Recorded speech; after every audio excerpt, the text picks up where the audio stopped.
My name's Lowe. Essentially what I do is take care of all the sets for all sorts of different films. Worked on 2 James Bonds, Constant Gardener, Captain America, lots of different kinds of films as an art director or as a supervising art director. I have a production designer who we all work for, and we have a construction manager who works closely with us. We decide what we build, and then the construction manager takes care of making sure that it gets there. So, first question is how do you take 160 pages of dialogue and turn it into a film? Well, first of all, we need a script. It's the Skyfall script. Yeah, there's only a few of those in existence. I'm going to pass it round. Can I have it back? Everything the production designer thinks of, we turn into concepts, turn into construction drawings, turn into schematics. We do models, all sorts of visual displays and medium in order to get the look of the film across. Film projects don't tend to get much bigger than James Bond, really. You usually got the biggest shoot, the biggest crews and the biggest budgets, but it all has to go, it's all got to be spent very efficiently, really. You can easily go over budget. This was the bunker, which you might recognise on Skyfall.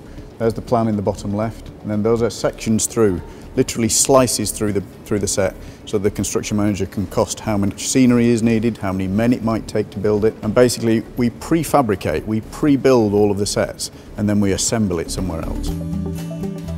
To go from vision to shooting depends on the scale of the set, but if it's a large set like the exterior of Skyfall, we might spend 4 weeks prefabricating in the workshops and then 6 weeks out on location. So we involve employing an awful lot of construction crew across the course of a film, maybe up to 200 in places.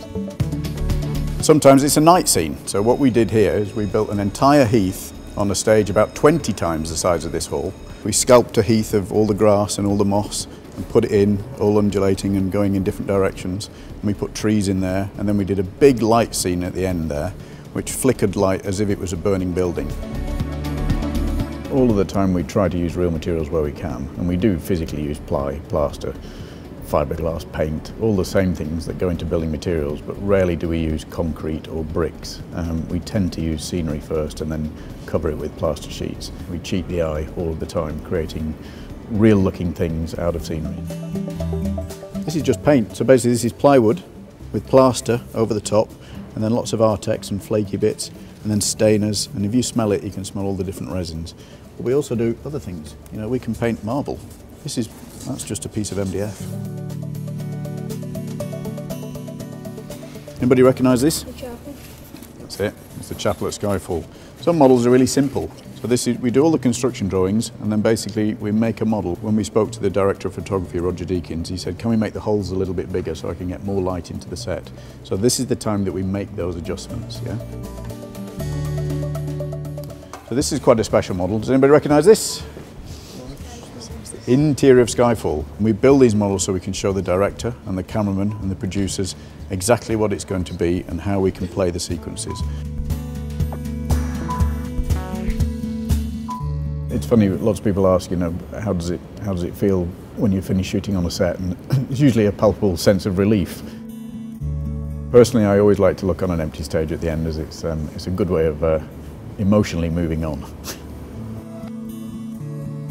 You know, it all starts at school, so read about it, watch it, learn it, practice it, make it up, go for it, really, and give it some enthusiasm. Every film requires initiative and enthusiasm, and also show the ability to be able to change and throw your ideas away and be flexible and be patient, be tolerant, be on time, and work hard. You know, it's like any other industry, it requires commitment, and if you're prepared to give it commitment, then you'll be successful at it.